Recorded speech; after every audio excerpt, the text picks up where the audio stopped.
பெரம்பூர் தொகுதியில் விஜய் வந்து பெரம்பூர் தொகுதியில் நிற்க போகின்றார் அப்படிங்கிற மாதிரி ஒரு பெரிய ஃபிளாஷ் நியூஸ் ஓடிக்கிட்டு இருக்கு. அதுக்கு வைக்கணும் அப்படின்னு ஆதவர்ஜனாவும் புஷியானந்தும் தீர்மானம் நிறைவேற்றியிருக்கிறார்கள். இவர் களப்பணியை முழுமையாக ஆராய்ந்தார்கள் என்னமோ இவர்களுக்கு வந்து பெரிய வெற்றி வாய்ப்பு இருக்கிறது. மதுரை மற்றபடி வந்து பார்த்தீங்கன்னா சவுத் சைட்லாம் மதுரை சைட்லாம் நிறைய இருக்குது. இளைஞர்கள் எல்லா இடத்திலும் பரவி இருந்தாலும் சிட்டியை பொறுத்தவரைக்கும் எப்பொழுதுமே அங்கே வந்து டிஎம்கே டாமினேஷன் தான். அங்கே நிறைய காங்கிரஸ் நல்லா களப்பணி ஆட்டியிருக்கின்ற காங்கிரஸ் வலிமையாக இருக்கக்கூடிய ஒரு தொகுதியில் பெரம்பூர் ஒரு தொகுதி. சென்னை வந்து குளத்தூர் இன்சார்ஜ் அங்கே இருக்கிற மாவட்ட தலைவர்கள் எல்லாருமே காங்கிரஸ்லையும் வலிமையாக இருக்குது.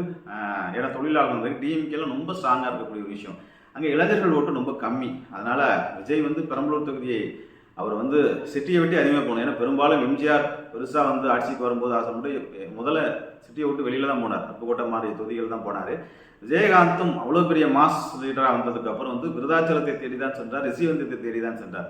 இது ஒரு புத்திசாலியான ஜெயலலிதாமாவே பருகுரையை தேடி சென்றார். சினிமா மோகம் என்பது சென்னையில் அந்த அளவுக்கு இருக்காது. தொழிலாளர்களும் உழைப்பாளிகளும் இருக்கிற இடத்துல எப்பொழுதுமே சென்னையை பொறுத்தவரை டிஎம்கே காங்கிரஸ் போன்ற கூட்டணி வலிமை ரொம்ப பலமாக இருக்கக்கூடிய சூழ்நிலைகள். ஆகவே விஜய் பெரம்பூரில் நிற்கிறதுங்கிறது வந்து அவரை கொண்டு போய் குழியில் தள்ளுற மாதிரி. ஆகவே வேறொரு வட மாவட்டத்திலே தென் மாவட்டத்திலே ஒரு வலிமையான தொகுதியை அவருக்கான களத்தை தேர்ந்தெடுத்து இன்னும் சொல்லப்போனால் விஜய் நின்றால் உடனடியாக ஜெயிக்கக்கூடிய ஒரு அற்புதமான தொகுதி குமரி மாவட்டத்தில் இருக்கின்றது, கன்னியாகுமரி மாவட்டத்தில் இருக்கின்றது. அவருக்கு அங்கே நிறைய சப்போர்ட் இருக்கின்றது. அந்த மாதிரி இடத்துல போய் நின்னா, ஏன்னா கேரளா பார்டர் அப்படி இருக்கும்போது அந்த கேரளாவுடைய ரசிகர்களும் அங்கே குமரி மாவட்டத்தில் உள்ள ரசிகர்களும் பெரிய லெவலில் அவருக்கு வந்து வாய்ப்பு அளிப்பார்கள். அது மாதிரி போகணும் வந்து சென்னையில் நிற்க வைக்கிறது என்பது முட்டாள்தனமான முடிவு.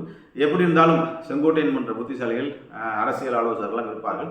விஜய்க்கு ஒரு நல்ல தொகுதியை தேர்ந்தெடுத்து அவர் வெற்றி மேல் வெற்றி குவிக்க நம்முடைய அமிர்தகார சேனல் வாழ்த்து.